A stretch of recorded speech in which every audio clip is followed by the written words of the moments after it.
Professora Valdiana, leitura e interpretação de texto, tá certo? Vamos começar mais uma videoaula para você. Espero que você esteja bem, tá bom? E vamos fazer a nossa acolhida. Gentilmente, né? Feche os seus olhos, se você puder, sem vergonha. Não tenha vergonha de criar essa intimidade com Deus, tá certo? Não faz vergonha, tá bom? Se você estiver passando por alguma dificuldade, alguém da sua família, esse é o momento, tá certo? De você exercitar essa proximidade com Deus. Ela é tão importante, ela dá um alívio, dá uma sensação de paz. Quando a gente tem essa possibilidade de conversar com Deus, de saber que Ele nos ama, de saber que a misericórdia dele é infinita e que Ele, independente do que a gente faça, Ele está ali conosco, sem julgamento, né? Esperando que a gente possa manter com Ele essa relação de amor, de gratidão, certo? Então, a nossa acolhida hoje é esse convite mesmo, para que você faça a sua reflexão da importância que Deus tem em sua vida, tá bom? Feito isso, você vai pegar a sua agenda, vai fazer a notificação, né, da aula de hoje, tá certo? Com muito cuidado, caprichando na letra, tendo todo o cuidado do mundo com a sua agenda, tá certo? E pegando o material da aula, que é o módulo 1, tá certo? Então, a gente vai fazer a correção da atividade das páginas 85 a 88, né? Nesse momento é importante que você tenha calma, que você acompanhe. Não é legal que você esteja fazendo atividade junto comigo agora, tá certo? É correção, não é resolução, então só faz sentido corrigir se você estiver tentado fazer e é muito importante que você tente, tá certo? Então vamos aí. A gente começa na página 85, lá na interpretação escrita. Primeira questão. O texto de divulgação científica apresenta ao público não especializado descobertas e pesquisas sobre assuntos de diversas áreas do conhecimento. Qual é a área do conhecimento apresentada no texto lido? Ciências, história, tecnologia e arqueologia. O que você marcou? Olha aí, o início já te dá a pista. O texto de divulgação científica. Então, é tecnologia. Terceiro quadrinho. Segunda questão.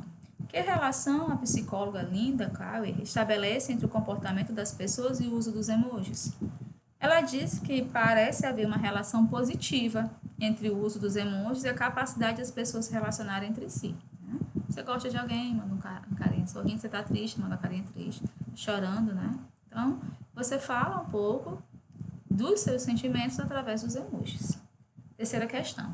Essa psicóloga publicou uma pesquisa na qual constatou que determinadas áreas do cérebro são ativadas quando alguém lê um emoji. Por que isso acontece? Parou para pensar? Porque esse tipo de mensagem se aproxima a uma conversa realizada pessoalmente, da ideia de proximidade, né, com quem você está conversando. Quarta. De acordo com o texto, há um emoji que pode transmitir a ideia de ironia. Contorne o emoji que também transmite essa ideia. Olha aí, né? Então, a gente contornou aqui. Esse que tá com o olhinho assim, né?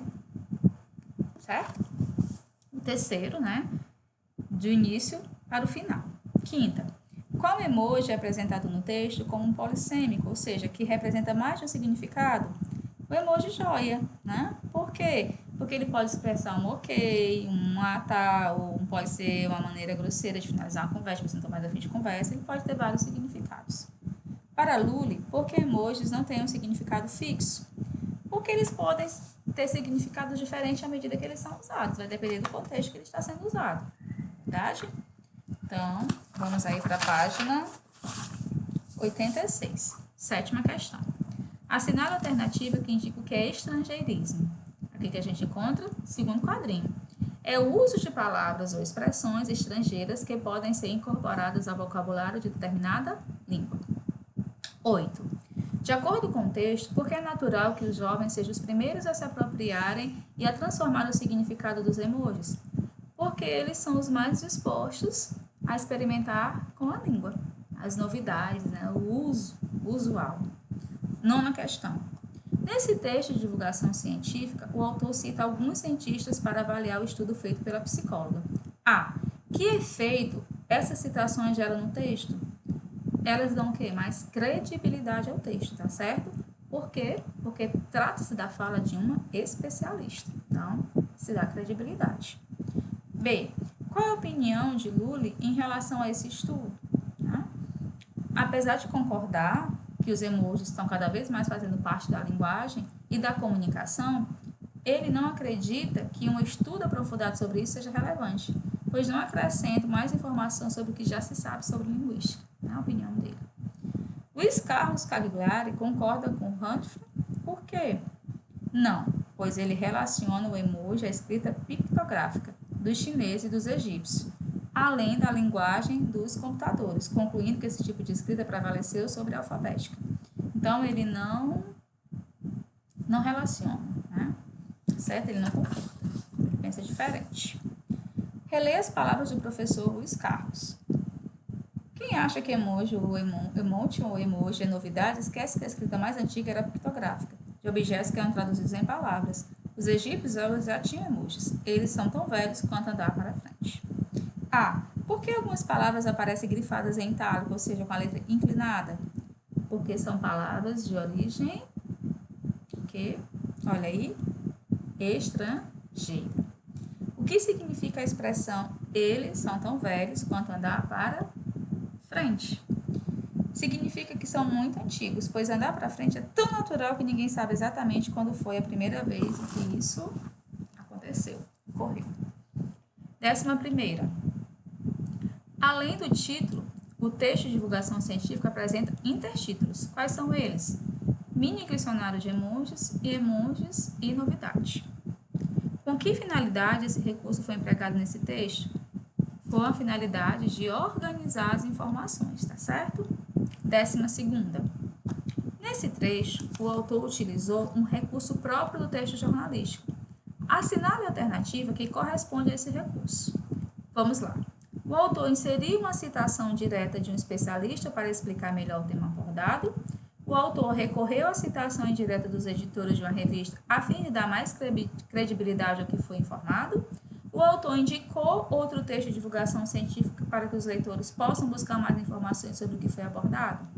Então, nós já achamos, né? O autor inseriu uma citação direta de um especialista para explicar melhor o tema abordado, para dar mais credibilidade. Uma outra questão nos fez chegar a essa análise também. 13ª. Em um outro trecho, o autor emprega as aspas na palavra joinha. Ok, tá. Qual é a função do emprego das aspas nesses casos? Enfatizar e destacar essas palavras no texto. Qual é o registro que predomina nesse texto? Formal ou informal? Registro formal. Esse texto foi publicado na versão online do jornal Folha de São Paulo. Qual é o público-alvo desse jornal? É um público, né, geral, pois apresenta diversas informações sobre diversas áreas, tá certo? Textos como estes podem ser publicados em quais outros veículos de comunicação? Em revistas, sites, livros especializados, né, em blogs, certo? Eles podem estar presentes aí em outros canais de comunicação. E agora, página 38. Tá cansativo, mas a gente aguenta firme, porque estudar faz parte da nossa vida e exige de nós coragem, tá certo? O autor do texto cita o ícone disquete, que atualmente exerce a função salvar. Escreva a função que as imagens abaixo exercem. Então, vamos lá. O envelope exerce a função de enviar um e-mail ou uma mensagem. O microfone exerce a função de gravar uma mensagem de áudio. E a última imagem, formada por 2 linhas e 3 círculos, exerce a função de compartilhar a mensagem, textos e arquivos. Isso vocês sabem, né? Com certeza. 17ª. Sublinhe na receita acima palavras que sofreram mudanças na escrita. Aí quais são? Diferentes, né? Que aí tá com 2 Fs, tá certo? Substâncias, né? Que está sem acento. Acrescente-lhes, né? 2 Cs. Substâncias aí. Quaisquer, né? Junto. Fervão, né? Que sofreu alteração, tá certo? Então, você grifa essas palavras. Tudo bem? Escreva essas palavras da forma como são grafadas atualmente. Aí, diferentes, né? Só com F. Substâncias com acento. Acrescentem, só com C. Né? Quaisquer, tá certo? Sem o E, o I. E fervam, né? Ao invés do que tem aí, fervão.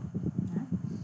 No texto de divulgação científica, a mudança de significado dos emojis é comparada às mudanças que ocorrem nos sistemas de escrita, como em programas de computador. Por que o autor do texto de divulgação científica faz essa comparação? Porque a língua se manifesta na escrita e principalmente na fala de acordo com as transformações que acontecem no mundo. Ou seja, elas têm uma relação com o contexto histórico no qual nós estamos inseridos. Por isso que a língua ela é viva, ela não é morta. A nossa língua portuguesa ela é linda, ela é maravilhosa porque ela é viva. E ela nos permite essa comunicação e interação todos os dias, tá certo? Então, assim, a gente termina a nossa atividade, tá certo? Aí fica como proposta para vocês, para a próxima aula a gente corrigir o texto da página 90 e 91, que é uma leitura de imagem, bastante rica, né? Você vai ter que se atentar, analisar bem direitinho, ler minuciosamente cada detalhe e responder as questões, tá certo? Então a gente volta, né, na próxima aula com a correção dessa atividade. Não deixa para fazer isso na hora da correção, não. Tente você também sozinho, para ver se você está acertando, se você está errando, o que você sabe, o que você não está entendendo, tá bom? Qualquer dúvida eu estou à disposição. Um abraço e até a próxima aula.